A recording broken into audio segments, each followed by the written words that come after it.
வணக்கம். ஜோதிடத்துல ராசியும் லக்னமும் ஒருத்தரோட வாழ்க்கையை தீர்மானிக்கிற ரொம்ப முக்கியமான விஷயங்கள்னு சொல்லலாம்.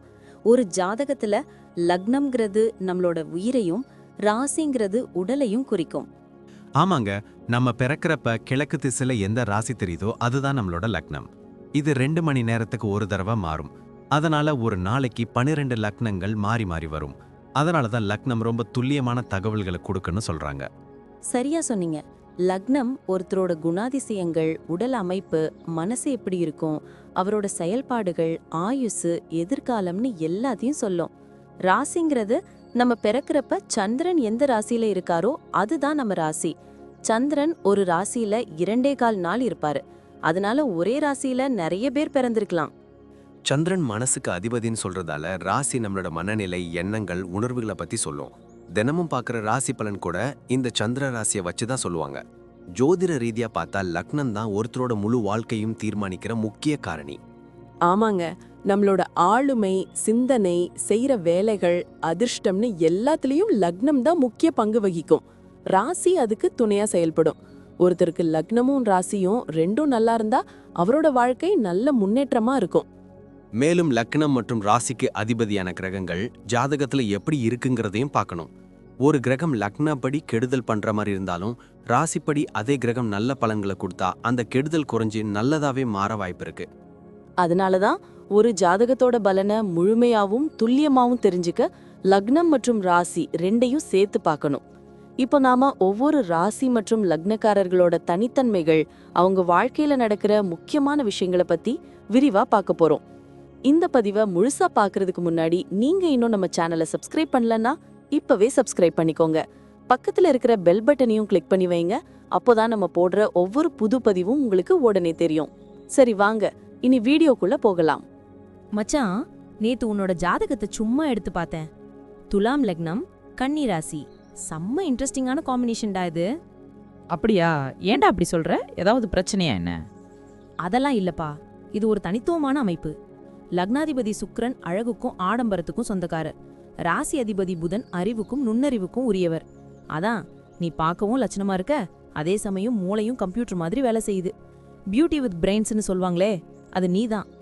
ஓ, அதான் எனக்கு ட்ரெஸ்ஸிங் சென்ஸ் மேலே இவ்வளோ ஆர்வமா? ஆனால் வெளியே பார்க்க நான் ரொம்ப அமைதி தானே. அதான் உன் ட்ரிக்கே. வெளியே பார்க்க தாராசு மாதிரி சமமா சாந்தமா இருப்ப, ஆனா உள்ளுக்குள்ள கன்னி ராசி குணம் வேலை செய்யும்.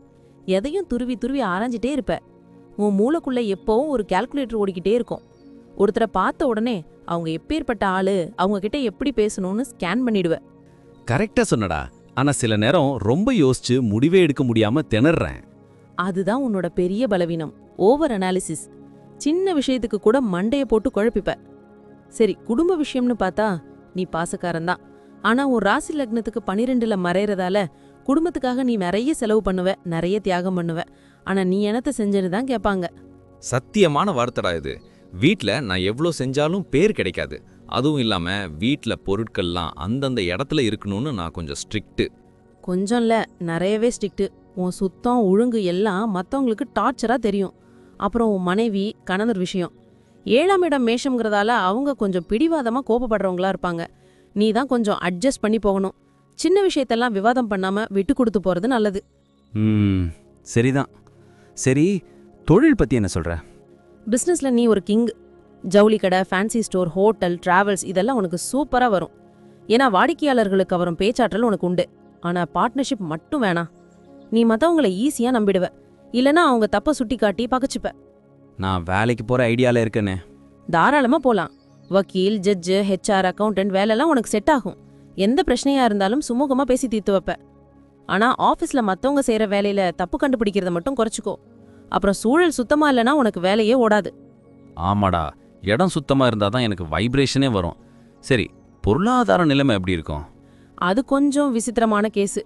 துலாம் லக்னம்ங்கிறதால ஆடம்பரமா வாய ஆசைப்படுவ. கன்னி ராசிங்கிறதால கஞ்சத்தனம் பண்ணவும் தோணும். ரெண்டுக்கு நடுவுல ஊசலாடுவ. கையில காசு தங்காது, ஏதாவது செலவு வந்துகிட்டே இருக்கும். அதனால பணமா வச்சுக்காம ரியல் எஸ்டேட், வீடு, வண்டின்னு சொத்தா மாத்திடு. அதுதான் உனக்கு சேஃபு. ஷேர் மார்க்கெட் பக்கம் மட்டும் போயிடாத. ஓகே, சொத்தா சேர்த்துக்கிடேன். உடம்புல ஏதாவது பிரச்சனை வருமா? கண்டிப்பா கவனிக்கணும். இடுப்பு வலி, கிட்னி ஸ்டோன், அப்புறம் வயிறு சம்பந்தப்பட்ட பிரச்சனைகள் வர வாய்ப்பு இருக்கு. முக்கியமா மன அழுத்தம், அதான் உனக்கு பெரிய எதிரி. கவலையை குறைச்சாலே பாதி வியாதி போயிடும். அப்புறம் சுகர் வர சான்ஸ் இருக்கு, ஸ்வீட்ஸை குறைச்சிக்கோ. அடப்பாவி, ஸ்வீட்னா எனக்கு உயிராச்சே. சரி பார்த்துக்கிட. குழந்தைங்க எப்படி இருப்பாங்க? உன் பசங்க சின்ன வயசுலயே பெரிய மனுஷங்க மாதிரி மெச்சோர்டா இருப்பாங்க, படிப்புல சுட்டியா இருப்பாங்க. ஆனா நீ அவங்கள ரொம்ப கண்ட்ரோல் பண்ணுவ. அவங்க இன்ஜினியரிங் இல்லைன்னா சட்டம் படிக்க வாய்ப்பு இருக்கு. அவங்க எதிர்காலம் மேல உனக்கு பயங்கர அக்கறை இருக்கும். கடைசியா வேற ஏதாவது டிப்ஸ் இருக்கா? டிராவல் உனக்கு ரொம்ப பிடிக்கும். அடிக்கடி வெளியூர் வெளிநாடு போற யோகம் இருக்கு.